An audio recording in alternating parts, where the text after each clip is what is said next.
документарен серијал кој го посветуваме на председателот и првиот градоначалник на општина Кавадарци Иван Чулев. Го спесивме во 3 емисии по 40 минути. Во секоја емисија тој зборува за изградбата на одреден објект или пак напорите што се правеле за решавање на некој горливо прашање.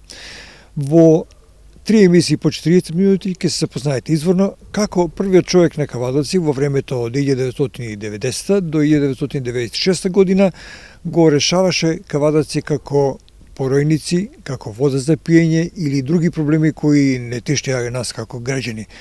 Следните минути се за Иван Чулев.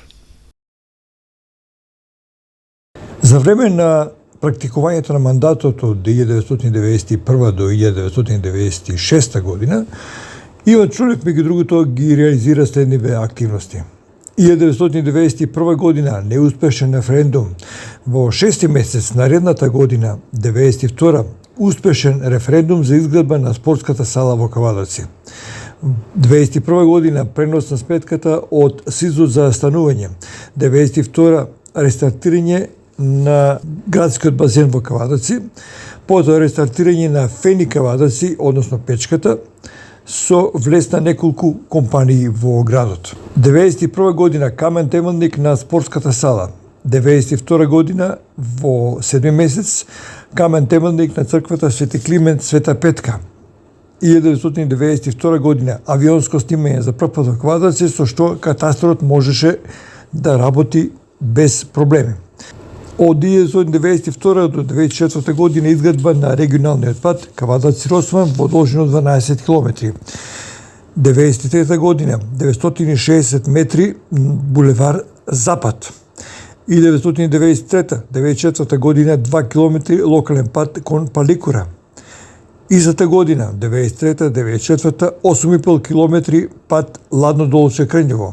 1993 до 1995 година регулација на поројниците кои го поплавува Кавадарци, Смилица, Калница.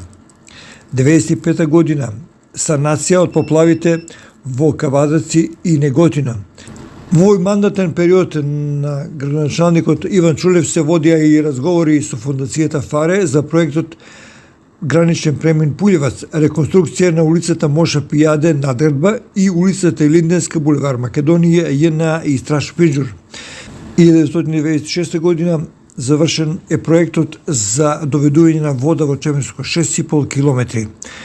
2 км пат Горна Бошова до Долна Бошова, односно Кањево. 1991 до 1996 година 3600 метри квадратни тампон со асфалт и бекатон плочки на улици и тротоари во Кавадарци. 1995-1996 година дочек на нова година на градскиот плоштад. На 7 и 8 9 септември истата 1996 година обновена е по 15 години манифестацијата Тиквешки гроздобер. Локалните избори, кога е извршена смена на власта, е завршена на 12 месец 1996 година. Истеравте многу важни и турбулентни 6-7 години од 1995. Маријан, да ти кажам една работа, значи како еде простор на време кај што локална самоуправа не беше дефинирана законски. Баш така. Локална самоуправа, закон за локална самоуправа се донесе есента 1994 година. До 2004 4 години у една вакуум, у една празнина, немавме, ние нити имавме инспектори под контрола беа, се у централно беа. Па се играа кајнес како мачки со глуци. Не можеш да контрола да вршиш, не можеш да му заповедаш, не можеш да му наредиш. Имаше доста проблеми, те викам. Кој објект тоа се спортската сала ги направивте или придонесовте да се направи? Не, после моцка, пази сега, у меѓувреме 94-те се исто пуштане патот. Јесу за седмица. Имаше зад вас. Така, 94-те пуштане патот за Росман. Значи, капитална работа е тоа. Сега не заслуга, ама пази сега, да ти кажа за патот. Патот е регионален пат и државата го финансираше. Адамо за да државата го примене од локален во регионален, требаше закон да се менја. Така е. Закон за патишта. Тоа што ги беа сизови за... Тоа ги има една слика, сега ќе ти кажам која е рестартирането на Фени беше, Клюсев беше, ова премиер. Никол, Па да, и трета беше дори. Да. И сега я направих, а то ги сега го викат, не го викат Елврата. Добре, не е битно проект. Не е проект това. Сега физилибит студия го викат. Да, първо ситуацията Значи, глобално казано, колко е това изпадливо да се граде. Добре. Ние направихме таква една програма, се вика инвестиционна програма, това се викаше. И таква програма, където ще докажахме дека за 18 месеца, за години и половина, трошките за патот се изплачат со защита на гориво, гуми, колите, всички тия без судовизи вързани. Нямаме производство тако ние. И сега Клюса го спомнав, вика, много убедливо, вика си направил една прилика, вика. Вика, председниш му, викам, он беше премиер. Премиер беше, да. Викам, това е истината. Ние преко неготи водиме и това патот не ската с 25 км. 12 намо, 25 км, викам. 25 км, рачуните толкова кажуват му, викам. Защо? Защото се знае ли да настапите? Добре, ама това е нашата сега, така потез от нашата. А друго е това, що това пари не са от общината, него са от републиката. Така е. И он това го на седмица на владата го прифатя и го препратя до събранието, го измени закон за локална самоуправа. Го стави в регионален път. И чим го стави за година време го направихме пътът. Кои други обекти би можели да ги ставим във вашия мандатът? Вака по-големи обекти сега. По-значайни. Да кажем, първо водата у Чемерско. 6,5 км донесохме вода, 20 литра от секунда. Изворска село. Където нямаше ни една честа. Сега, най-развиено село е сега. Сега, ама до първа кабина развиено това. Най-развиено село. То ги път приста пренаправиме и трафостаница мала, яко стубна беше, али потребите толкова бя. Вода ти да донеш изворска вода от Нищаица, река. Изворът, да, реката. Изворът, а Горна Боша се снабдува от истият извор. Така е. И когато го приключвахме, Горна Боша остана без вода. От и приключи направо, приема въздух там от тия четките. И няма вода. И няма вода, се побуни едно да... Айде, един Ристо Мирчевски. Сигурно да го пам. Оперативен човек, викам, Ристо, идиш там, най-вероятно въздушните вентили вече не работят нещо и има въздух примерно доводът и вода няма проток на вода, а иначе приключили се на изор.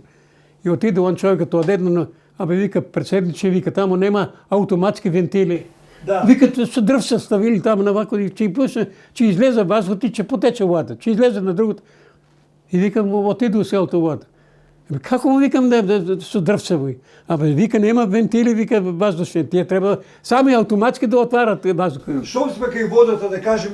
Сега да завършим това. Водата, да завършим. Да завършим, защото Чемерско. Значи голем, крупен обект направихме и това за Богородица 28 август. Пущане водата 95-та година. Не, 96-та. 95-та се градеше. Това е за Чемерско. Друго път от за 2 км Сокоца го направиме за Горна Боша. Да, горе. Значи... 2 км! Комунални обекти сте правили? Башка за комуналното. Абе, това си инфраструктура. Това е нус производ. Това автоматски си иде. Знаете, аз... Там не трябва проекти, не трябва. Това автоматски си иде. И аз ве паметам, бидејќи вие први и последни се заложивте да се реши една от поройниците, се работи за Кавадаречки дол, се работи за Желков дол, поройници кои го уништува Кавадарци. Ами Кавадаречка, ами Калница? Аз не я спомням. Да. Смилица не я спомням. Ама там поройни го нападя градот. Вие бе се Каскади. от кое най-много Проекти направихме. Ние направихме проекти и го остави проекти, сега почна да ги реализира сега дори. Да. Проекти за прифачване на атмосферските води. Много важно. Господин Янчев... Главни изведбени проекти го оставих там от това време. Да, така е. Оставих доста урбанистически планове, детайлни урбанистически планове за Бел камен, за паркот, населба. След това се изпоремете, немаше контрола, се градеше ван план. Сега парко така, ван план е. Сега некој план има там. Како и тук сега улички. Ама не може това, кой как му текне бе. И нива правил ти отдавна, къде идеш ти нам, он правил пътища, трябва проект да се направят урбанически план. Сега много ми е жал, що е пореметен генералният урбанически план. Тој изменете генералниот. Не знам дали го измене, не сме понял. Изменете и прифатене. Ако измене, то ги врете или ще викам, како може да града там, това не е ван. Се гради според план. И сега да не врачам назад, сега се гради тамо. Дали во ваше време се градеше? Тоа сакам да. Дали се градеше? Да. Па како не се градеше? Повелете. Како не се градеше? Па тоги тия некои приватни обекти ще ги спомнуваме, сега ще ги има. Па тоги се сформира тия. Урбан име сега да го спомнам на градба Промет. Почна тоги да се формират тия. Кои обекти, што градевте тоа време? Па што градевме? Сега трябва да се сетам, нали така. Прво, ти го спомнах, Кавдаречки дол го спомнах. Ама го по-време и улица направиха там. Ама там живеете вие негде. Го знае. Бела ема каже е тук. Все това го споебе. Делови на града. Значи, еден от обектите. Меđu такви обекти имаше и повечко. Значи, сега да не изпомнуваме сега улиците. 35,000 квадрата доградба на улиците. Това 95-та година е направено. Направена е доградба на Илинденска цяла улица, на Борицка Идрич улицата, на ова што е Страшо Пинџер улицата и реконструкция, не надградба, него инструкция на Моша Пияде. Таа дупки беше пеши, не можеш да се оде. Значи таму реконструкция се направена. Много важна улица. Ма како не е важна? Много важна улица. Само да ви кажем накратко што значи Моша Пияде. Моша Пияде за Македонија е много значаен. Мое убедување. Не джабе е значи ставено неговото име. И да не ја менја името на таа улица. Добро, стои. Моша Пияде за второто заседание на Арној у Јајце. Што вика? 43-та година. Он предлага да Македонија да биде федерација, да се признае јазик, да се признае Во не го знаат по Балтика. Абе не го знаат, сега ги кажувам. Не го знаат по Балтика. А това е добиено от сърбите. Сознание. Да се гранеше брат, они да кажува някои работи, що за мене бяха прифатливи.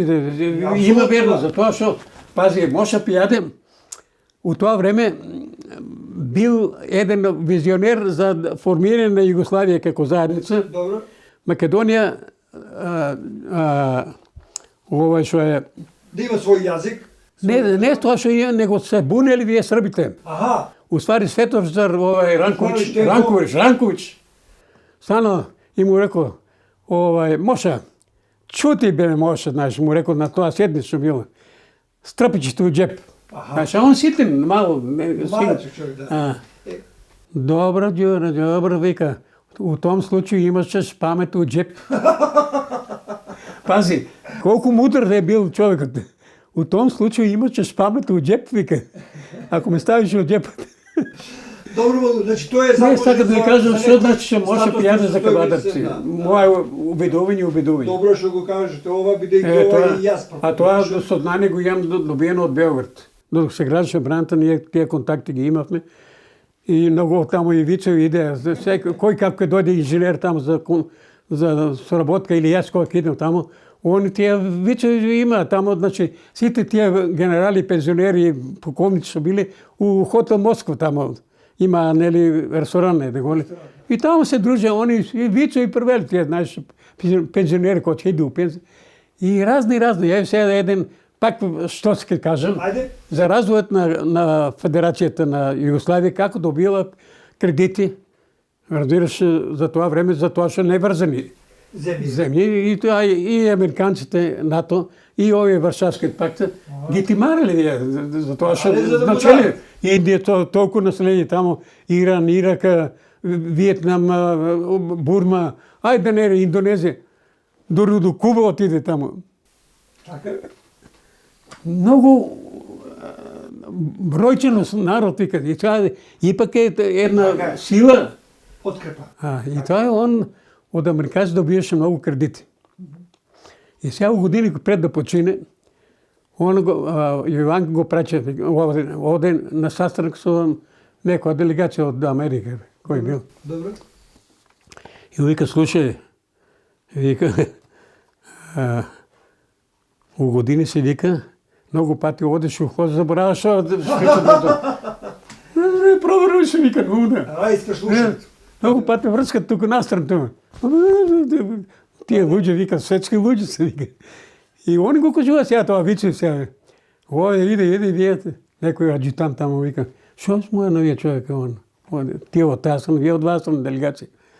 Вика, колку што може да разберам, сака да каже, со долгови се задолжени до гуша, а за враќање... Нема да има враќање. Сакам да кажам некој такој што се и многу го има, да не испомнуваме. 96 година, кога требаше да си заминете од таа функција, тешко ли ја предадовте или лесно? Не, па јас не да очекував, него барав да се ослободам од таа тегоба. Оти многу се јавија обструкции. Ја не можев да го издржам како личност. Јасно. Затоа што не бев навикнат на еден таков живот. Јас сакав да си работам на занаето. Помирно да си. Да, таков е на мојот занаат. Инженерско одговорен е, али дава продукт, дава резултати. Политиката знаеш како е. Треба да играш така. Ама не може секој да работи таа. Правда и дарба треба да имаш. Отидете во Хецник. Ја не може да го водам тоа. Си шлифав до негде, ама не можам да тоа дарба треба да имаш. Да вратиш луѓе да ги што не зборувам. Кажете ми каде отидовте после тоа? Каде отидовте? Ја во пензија си отидов ја, да ти кажам, имав право за апанажа. Значи 18 месеца може апанажа да добија, а мене толку ме фалија за пензија, за цела пензија да имам. А треба да се работно место ми стоеш таму. Ја практично секој месец додека бев собран како председател, секој месец одев да правам интерпретација на резултатите што дека браната вредте или треба интервенција. Значи за тоа и плата аз имав од Лестопанство. Се заработувате пат? Ама заработува за тоа што тие директор што беше, како му беше името, се менја и таму. И вика, бе, чуле, вика, ти мораш таа работа да работиш. Нема кој вика тоа да го работи, вика. Ти познаваш тие работи, ти знаеш какви проблеми имало во време изградбата. После... Како се однесува браната? Да, јас ќе кажам, чувствително подрачно. од левата страна, левиот бок, да речем, левата страна на браната, таму на 240 кота има расад, тектонски расад. Таму со тони цемент малта се инектираше унатре за да се заптива тоа да не пропрва. Вама на 190 кота од десна страна, исто така. Ама не беше тектонски тие, ама имаше привилегуван пат, многу вода тече. Значи и таму сакам да кажам, значи имав едно големо искуство, знаев проблемите каде тежат, што тежат, и со сите тие мерења се правеше интерпретација, вредте не вред. Некој требаше некоја интервенција. А што е интервенција? Инектирање. Ако дојде некој низводно извор има и викаме пиезометр, ке се мерат подземните води. Дали растат или зависно од нивото на акумулацијата. И сега тоа се треба да се израчуна. Тоа жива материја. Па жива материја. Пази, инженерството нискоградбата е многу потешка него високоградбата. Високоградбата опитлива, го гледаш и знаеш вредте не е вред. Земјата треба да го процениш дека не е вред. Не можеш да го опфатиш да го опиташ. Сакам да кажам, значи, ја морав тие 10 години. По проектот на браната беше предвидено 10 години опажање, односно викате опажање српски. Значи, надледување. Осkultации се вика тие. И разни инструменти имаше.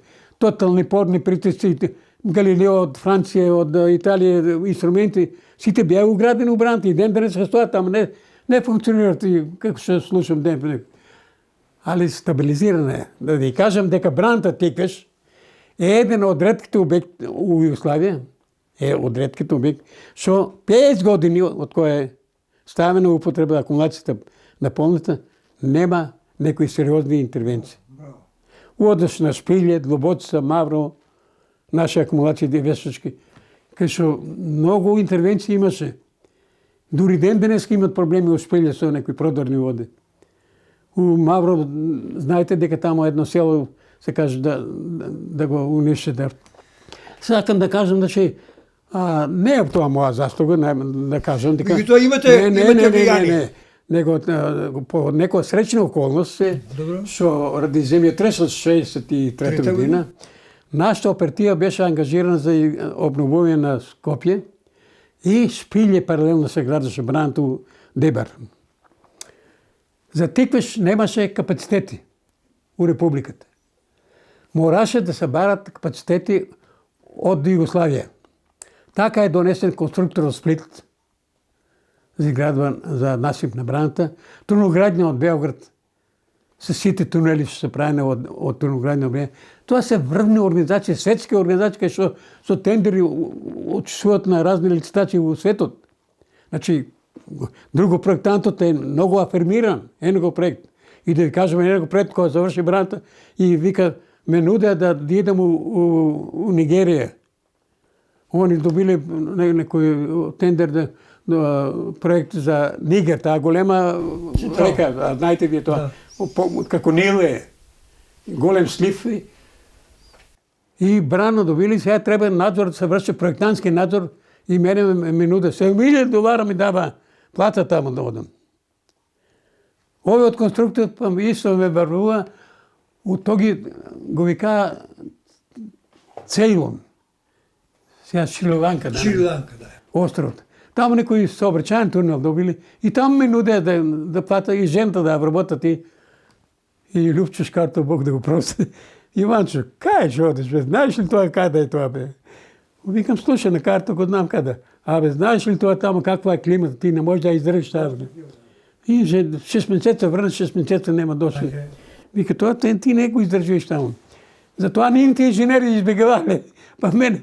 Сакам да... Сосем кратко на крајот од овој муабет, да ни кажете, после вас дојдоа многу градоначалници, се воведе функцијата градоначалник. Според вас, како течеше тој развојот на Кавадарци со помош на првите луѓе на градот? Дали некој оставија печаток или за урбанот ли развој или за воопшто развојот на или Кавадарци? за инфраструктурата? За развој ќе зборуваме со вас. Меѓутоа како За развојот е посебна емисија. Да, посебно ќе направиме. Оти тоа има. Кои градоначалници според вас направија добро за Кавадарци? Јас пази, не е добро, јас да дам оценка за моите колеги не е добро. Добро. Него убаво е вие како новинар да организирате една емисија од секој од гранчанците по 10 минути, по 15, да направите една емисија, секој да се каже Проблеми и не, ситуации. и проблеми и резултати што оставиле. Разбирам. Така е добро. Иначе јас сега да кажувам што е со Манча, што е со Панча, што е со овој, што е Цано, како ви кажа, Сантер. Да, што е со Митко. Сега Јанчев. Абе, ја не сакам да кажувам Како сега. вие ги гледате работите на Јанчев? Викам, убави работи прави, квалитетни работи за инфраструктурата, али за развојот, она што збориме, капитални објекти изостануваат и отсутни се. И сега ќе спомнам што фали на Кавадарци. Пречистителна станица по секоја цена треба да се направи умарена. Колекторот да се изваде до таму и пречистителна станица, не може Кумано Штип, Кумано Прилепа да имат пречистителна станица кај што донират разни донаторства има од амбасадори на европски земји. Тоа треба Јанчев или бил кој градоначалник треба да зафати и да ги брка тие работи. Да дојде до реализација на пречистителна станица. Луда Мара не е чиста. Добро. Една работа. Друга работа останува за обиколниот пат.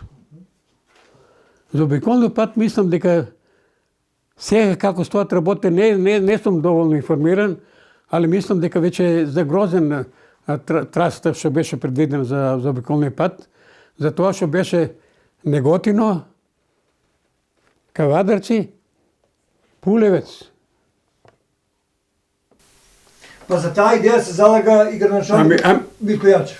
Кој? Митко Јанчев. Граничен премин, обиколница, Ама това е от моя идеята. Аз още 95 година потегна тази работа, го спомна Фарай, фондацията Фарай, Европската фондация. Ние 25% добивахме средства, за да се изгради инфраструктура, пътища, царина там и така, всички тези обекти са нужни. А они 75%, затова ще бяха членка на Европска уния. Гърците. Они отидат скоро до границата, с път от 12 метра. От и аз бях там на поста и гледа дека напред одата. А ние нямахме средства.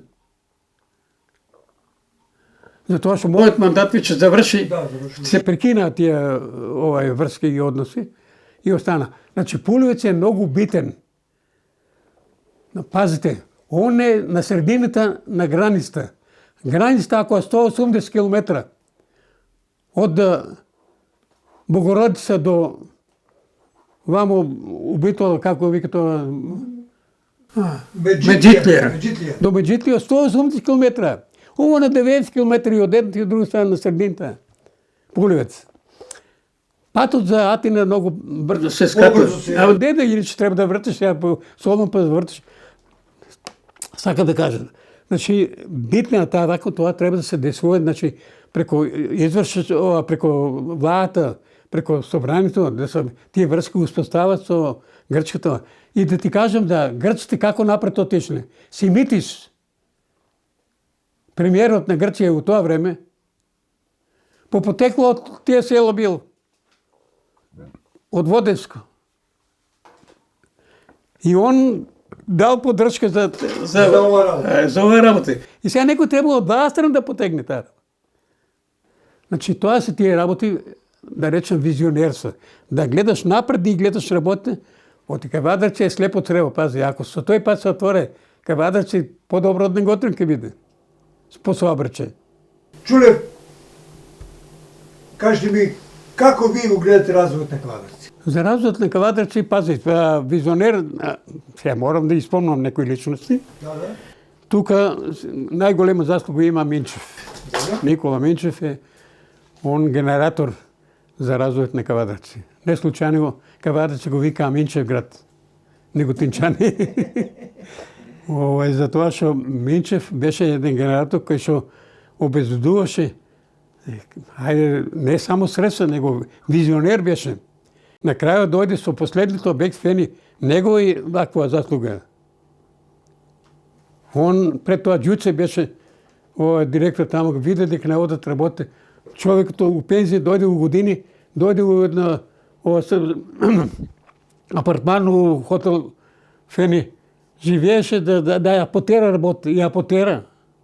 Али се яви обструкции. То ги се подвоя. Значи, Колишевски имаше свои привърженици, Минчев свои привърженици.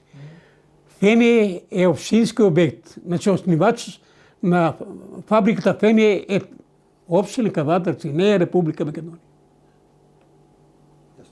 Знаете това. И сега се вява дека промашена инвестиция, ка биде, дека не знам що ще биде, вамо-намо, тия ще бяха со Лазо Колишевски привърженици, а тия бяха повечко во владата на Републиката. Ставре Феш, сега да не изпомня по име всички тия, кои бяха там привърженици. И Минчев доби един голем, како да кажем, обструкции, за да се Фени да завърши. Он успя да завърши Фени. Само това да... Все друго да спомням. Имаше наши луѓе. Сега от това време беше председател на събранието Цано Гръков, не. Цано Гръков. Цано Гръков беше. 77 година. Цано Гръков беше председател. И беше председател на изvršа едно време Мицев. Да. Начи Мицев. Янаки Мицев. Они бяха и беше отбор имаше за изградба. Значи общината формира на седмица на събранието отбор за изградба. От този отбор бях како член. Фени работуваше лято. Там има две печки. И фени 1000 души трябваше да се работи, беше толкова по стимизация предвидено. От тия 1000 още 2 пъти повече индиректно бяха включени. Значи, фени за кавадарци, за обработването беше много значайна капацитет топилниците. 92 година, Добре. значи 84 година фен е стопиран и изгаснат са печките. Ради това, що никълът на светска берза падна много ниско. Изпод $5000 от тон. А неговата рентабилност се граничи с $7400 Минимално. долара, за да биде рентабилен, за да се ги покрие трошките, да няма профит. А се предвидуваше профитът да биде толкова голем, за да има остатък за общината, пазвам, отборът, кога го разправяхме, я викам, това много пари.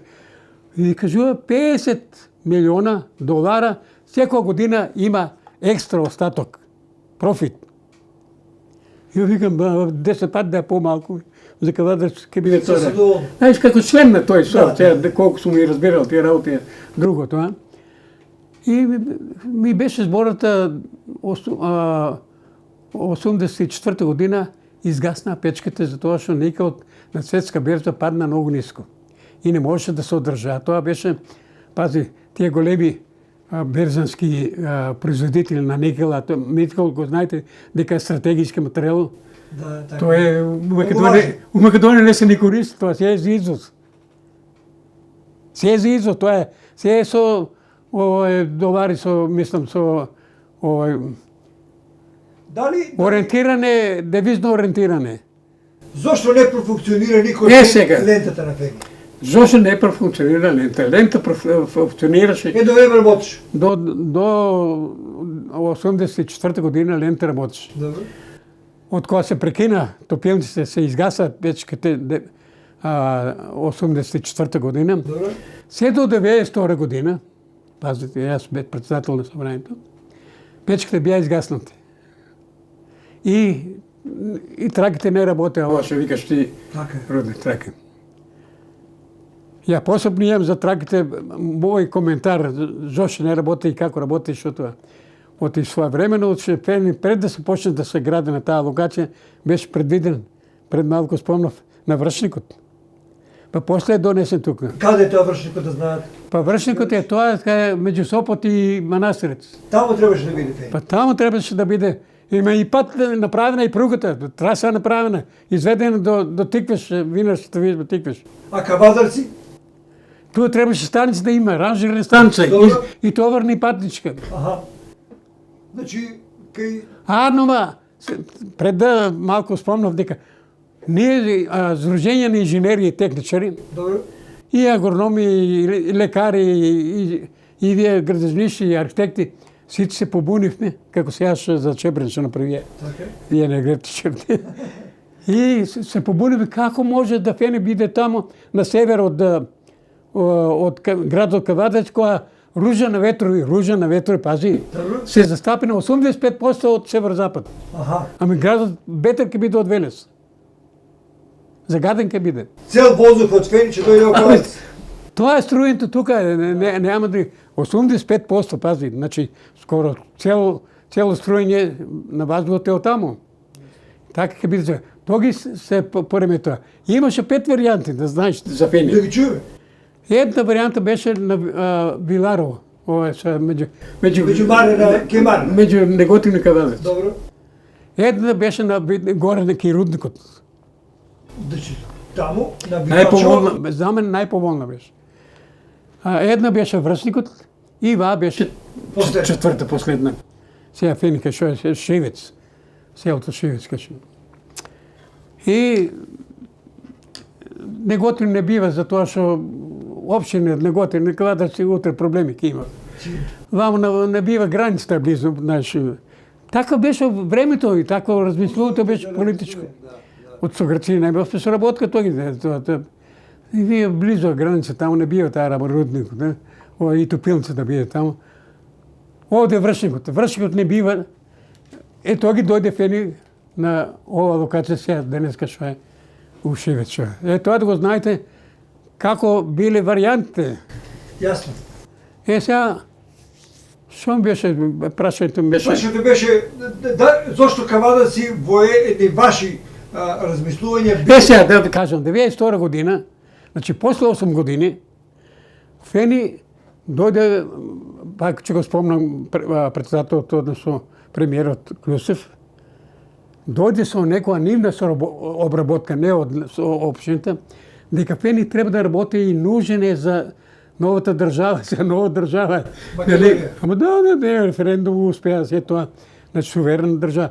И он дојде да се Фени една печка да се приспособи да работи.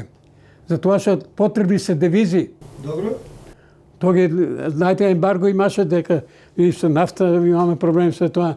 Девизи требаше да се набават од билка. Значи работи Фени се извезува Нека девизи да ти а купуваш. Македонија беше под ембарго. Тачно така. Да. Од Булга се на Многу важен период. Не бе, тоа е тежок период, него сакам да кажам сега 92 година дојде сега една слика, има сега да ви кажам, нека на камерата да сливат, кај сум сликан со Клюсев.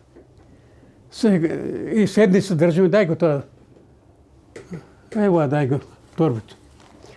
Со Клюсев сум сликан како ние решение донесоме, ова одлука донесоме да се рестартира.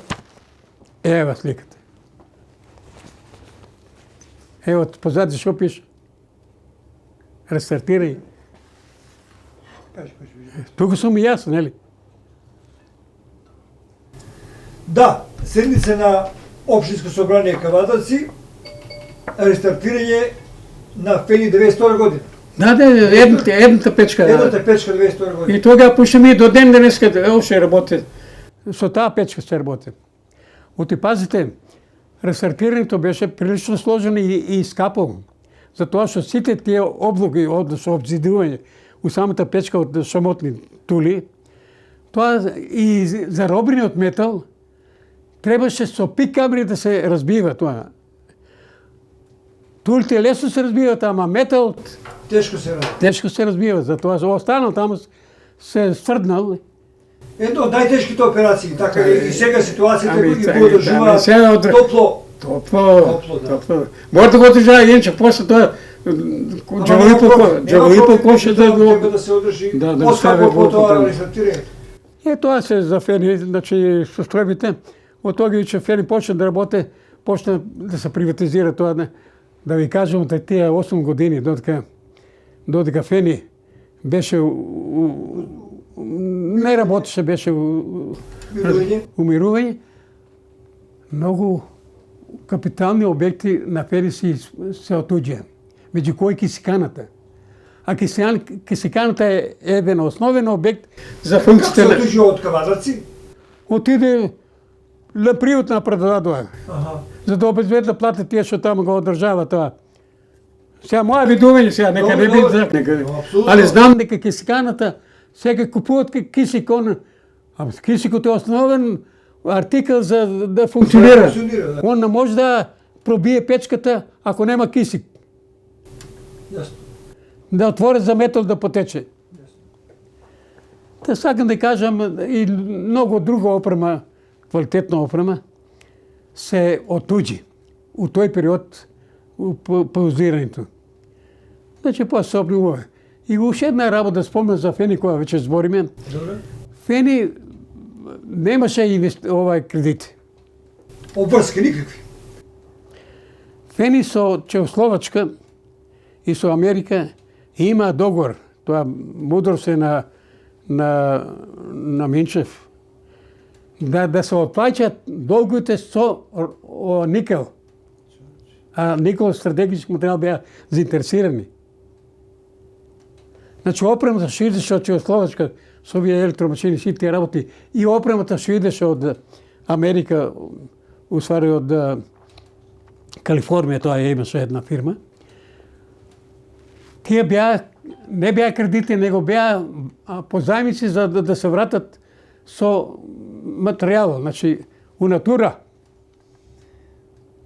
Добро, за фени можеме да зборуваме многу. Много може да зброиме. Може. И од ваш агол и од Ама агол. мој ако за тоа си имам сознание, Да, да, ја бе на некој начин следок на тие работи, со учесник. Дали фени го загадува каватаци, според вас? А вака сега да ви кажа за загадувањето. Фени не би требало да биде загаден, затоа што се водеше со проектот Рачен и тоа беа два електростатички филтри имаше, кај што сите тие, да речем, отровни гасови што беа и што го задува денеска, ако викаме загаден градот, они требаше да го филтрира тој воздух и тие филтри работат. Ама тие филтри многу трошат струја. Аха. Енергија трошат многу. А тамо од самите филтри се добива најквалитетниот никел. Таа прашина усвари има никел. Не е феро железо, него никел има. Тие честички ситни, што ги задржава у филм. Арнома не беа рентабилни за тоа што многу струја троше и они ги исклучува. Затоа фени у некои прилики е загадено. И сега пак кажам, кога е загадено фени? Многу ретко, затоа што повеќе загадено Црноречие горе. Горе од браната нагоре тамо. Затоа што тамо тој ветер е застапен, тоа руѓен ветер кај таа тамо. Малку има застапено, можеби негде околу 15%, кај што може западот да го нападне Кавадарци.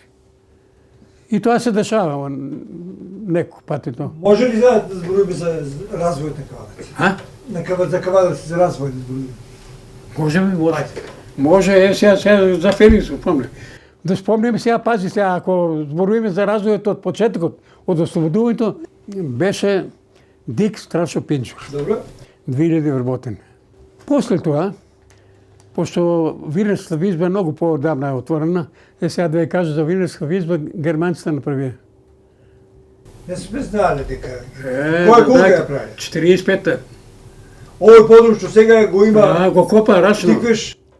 И мостот, железен мост на Црна што е. Во исто време се правеа. Ам германци го направија. Заробници. Аха. Од Скопје и од Кајино, сега не разбираш, они, рук, кој ќе рече тоа беа, тоа е страшно нешто дисциплина. Они подум го направија. Подрумот тикаше рачно копан. Рачно копан, ама немаше машини, тој како бе. Рачно копан со вагонетки изнесуван. Тоа, како ти Колку кажа? метро под земјата? Не е многу, негде околу... 10? Не, нема ни 10. Негде околу 6 метра, негде 5-6 метра. Иначе горе, долу е, ама еден дел е се, гледа колко е. Да, гледаме. 5-6 метра е тоа, толку е. Али рачно копано, тоа бетонирано, се тоа рачно. Германци, кој ќе рече со рук, значи ние како деца тамо и гледавме тие работи. Деца беме. Значи во тоа време јас сум бил колку 10-11 години. И на Црно одеме немаше кај да се бањаме на железниот мост е тама кај што е, на Црна река. Може да замеш песи одеме неделините. У недела време, слободни сме. И повозрастни одеа тама се бањавме. Тоа период после 45 година. Мури 50 и 55 и да ти кажам, уште покасно. Значи, значи, Црна беше реципиент кај што имаше вода.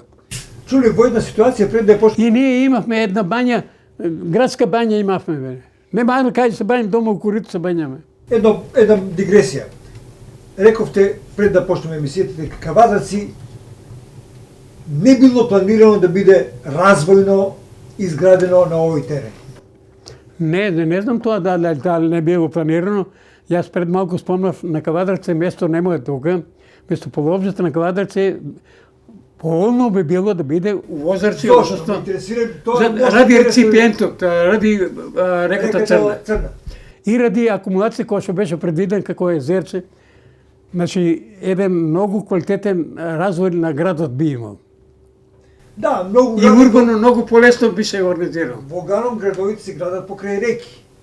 Еми и селата се градат И селата. Има свој... Покрај чешма се градат. А Кавадарци немаше ни... Тоа сака да кажам. Пред малку спомнавме. Кавадарци немаше вода за пиење. Тие бунари не беа квалитетни. Јасно. Ретко кој бунар можеше да се употреби за вода за пиње, тоа бунарот на црквата, кај што интензивно се трпеше водата и се обновуваше. Другите бунари по домовите што беа, не се обновуваше водата, блюткава беше, не беше за пиење. Таа беше за растура.